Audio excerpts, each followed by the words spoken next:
Мінеки біз, мен ана сенбі күні 14 сағат отырдым ғой мына Байхановтың.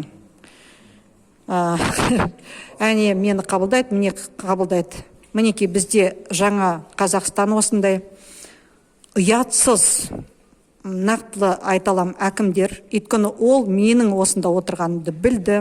Өйткені Хадиша орынбасары оған айтты. Ол осында келіп кетіп жүрді, жиылыс болды, мердігерлермен отырды. Енді мердігерлермен кешке жақын сенбіде отырды, мен сонда сағат 2 кешкен болдым. Мердігерлер мүмкін откат жөнінде сөйлесті. Енді мен сондай ойлауға қақым бар.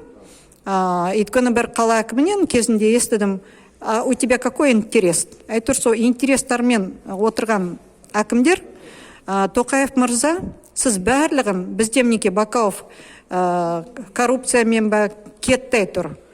Қаншама әйтеуір көп мұнда өзінің шаруашылық қожайындықтары, тағы да бір бизнесі.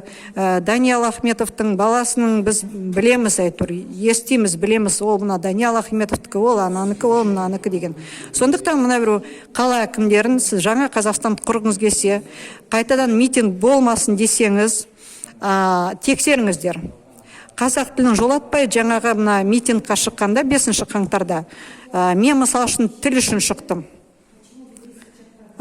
Солай көп қазақ тілді жастар шықты, көбінесе әрине әлеуметтік жағдайлармен.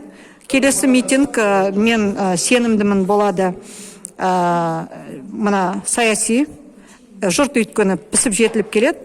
Сол мына наразылыққа, болашақ митингқа кірпіш қалап отырған осындай Байханов, Сқақов деген облыс қала әкімдері енді 14 сағат 63 жастағы адамды тостырып қойып, білмеймін неше уақытын енді, бір 10 минут, 15 минут уақытын бөлмеген деген, енді жаңа Қазақстан ба?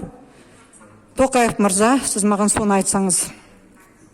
Сол жаңа Қазақстан құрылмайды, но тек қана митингқа, тек қана тұрақсыздыққа жетелейді. Сол осындай әкімдер кету керек, орын босату керек, патриот адамдар келу керек. Мемлекеттің қауіпсіздігін ойлайтын, тілі арқылы болсын,